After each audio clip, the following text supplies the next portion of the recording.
Hi guys, so today we're going to talk about Egyptian religion, more specific about the myth of Osiris. And the myth of Osiris takes place within one very large family, as you can see here on this family tree, which started with Atum, the first god, and then goes all the way down to Horus, who was the last member of the family. Now, before we can start the myth of Osiris, we need to talk about the myth of creation, the myth that tells the story about how the world was created. And here you can see our 5 main characters who play a very large role in this myth. And of course, we'll start at the beginning. And in the beginning, there was actually nothing else but black water, which we call none. So nothing else but darkness and blackness. And out of that water rose a hill we call Ben. And that was all there was, so black water and a hill. Now at a certain time on that hill, a god came. He just started existing, wasn't born, didn't have a mum or dad, but at a certain point just started to exist. And his name was Atum. Atum, he was the first god, also the god of light. So before him there was only blackness and darkness, and with him he brought light. Now Atum had 2 children called Shu and Tefnut. Now these were brother and sister, but more than that they were also husband and wife. Something which we see very often in Egyptian myths is that brothers and sisters tend to marry quite often. Now, Shu and Tefnut had 2 children of their own called Geb and Nut. And as we will see later on, they will have children of their own. Now, these 5 gods all represent some elements of the world. For example, Atum, he was the god of light. He brought light into this world where there was only darkness before. Now Shu, he was the god of air, so the air we breathe and the air that we have all around us all the time. His sister and wife Tefnut, she was the goddess of moisture, so everything which was damp and wet and moist. So that's another element she was a goddess of. Now, of course, their 2 children were gods as well, and Geb, for example, he was a god of earth, so everything that had to do with earth, Geb was responsible for. And as last, Nut, she was the goddess of the sky. So not the same as Shu, who was god of the air, which is all around us. Nut was goddess of the sky, which is way up high, so above Shu, so to say. As you can see here in this drawing, you can see all 3 of them together. So this is Geb on the floor, then you have Shu standing up, and Nut all over them. So this is the earth, then the air, which is all around us, and then the sky, which is on top of everything, so to say. Now, after these 5 started to exist, we had a world as we know it, so to say. So we had air, we had light, we had the earth, we had all elements together. And at that time, Geb and Nut had 4 children of their own, 2 boys and 2 girls again, and the names were Osiris, Isis, Seth, and Nephthys. Now, as we said before, siblings, brothers and sisters, tend to marry each other, and this was the case with this family as well. So Osiris married Isis, and Seth married Nephthys. Now, because Osiris was the eldest, he became king, and then of course Isis became his queen.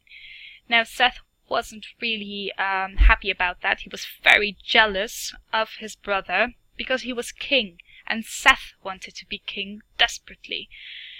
So Seth tried to figure out a plan so he could remove Osiris from the throne and take the throne himself. And his plan was to murder his own brother. Now, to do this, of course, he needed a plan. And his plan starts with throwing a very big party. So he invited half the country. There were a lot of drinks, there was a lot of food, people were having fun, and the main attraction was this very beautiful mummy board, or in a coffin, which was used when a person died. They laid in the mummy board so they could live forever. So mummy boards were very, very important, and this was a beautiful one. This was handmade with a lot of gold and everything, so very fancy. And Seth decided that whoever fitted into the mummy board could have it. So it was kind of a game, really.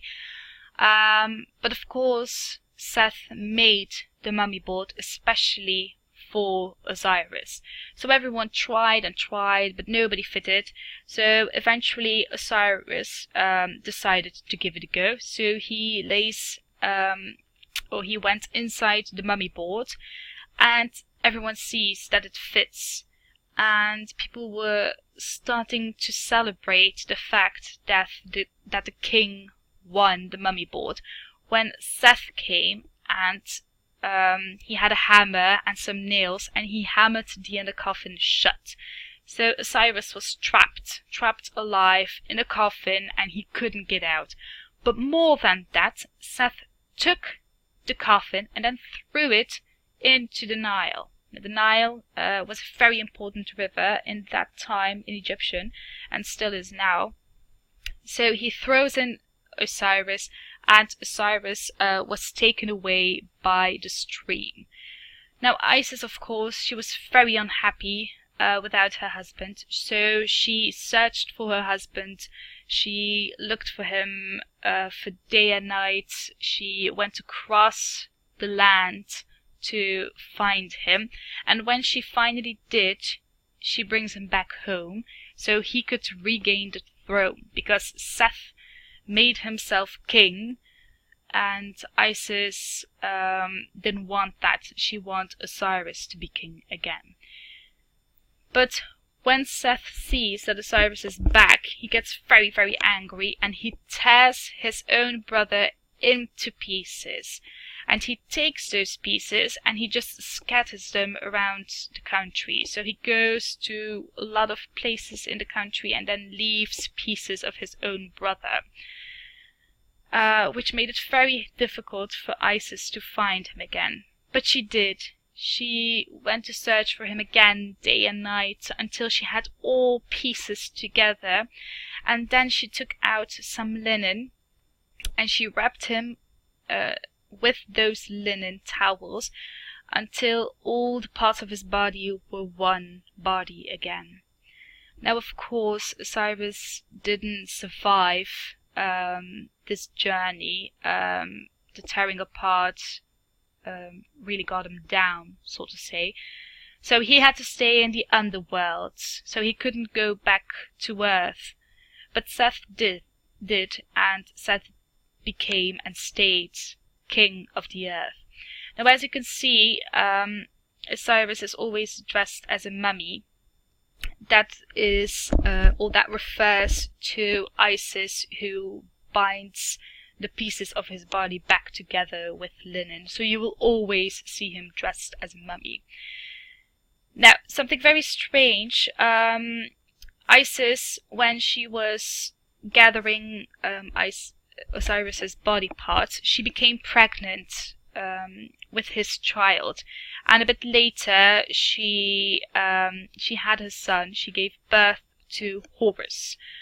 Now Horus knew what happened to his father, and he was very angry about it, and he wanted to take revenge. He wanted revenge for what his uncle Seth did.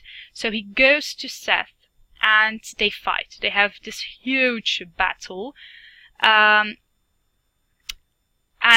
who was the winner eventually? Well, that was Horus. So Horus won. He defeated his uncle Seth, and then Seth has to go away. He can't stay there because Horus will become king of the earth, where Osiris will become king of the underworld. So a bit of a happy ending, not completely of course, but here you can see that son and father will rule the entire world together.